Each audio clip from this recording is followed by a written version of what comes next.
Silenzio!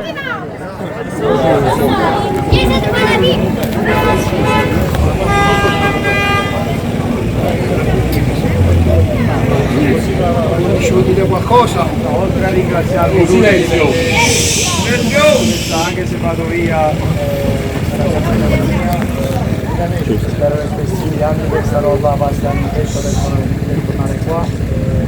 Ogni volta che ho tempo le cose alle qua perché ti ripeto questa è casa mia. Non mi nascondo che sono 3 giorni pescando ogni volta che passo in uno stadio perché è stata casa mia per 10 anni e spero che lo sarà anche per gli altri anni.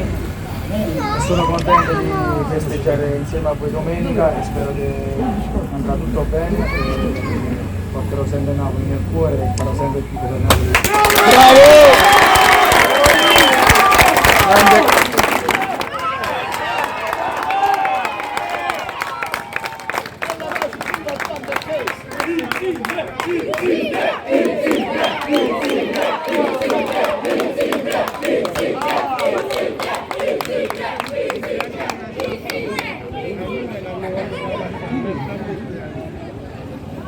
Mancherai Lore!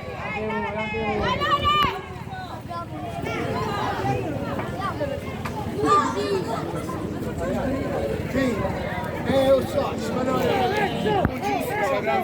Eccolo qua, vedi? Sta qua, vedi? Vedi questo qua, vedi? Con le spalle, vedi? Che mette Lorenzo, vedi?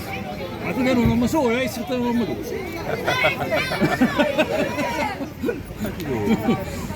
no, sono Alberto. Vabbè, ci vuoi fare una fotografia a chi? Metti A cui Lorenzo. Metti bombe, le volte da sotto. Vai,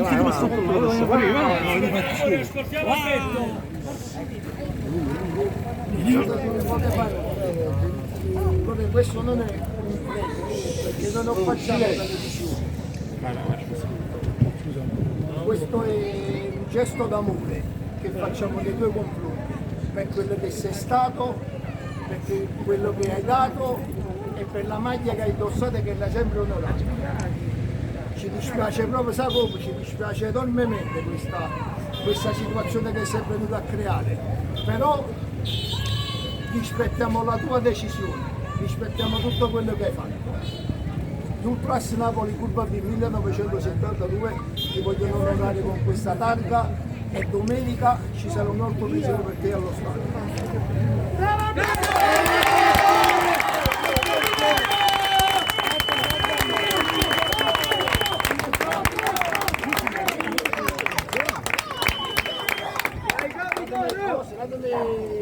Se ne va a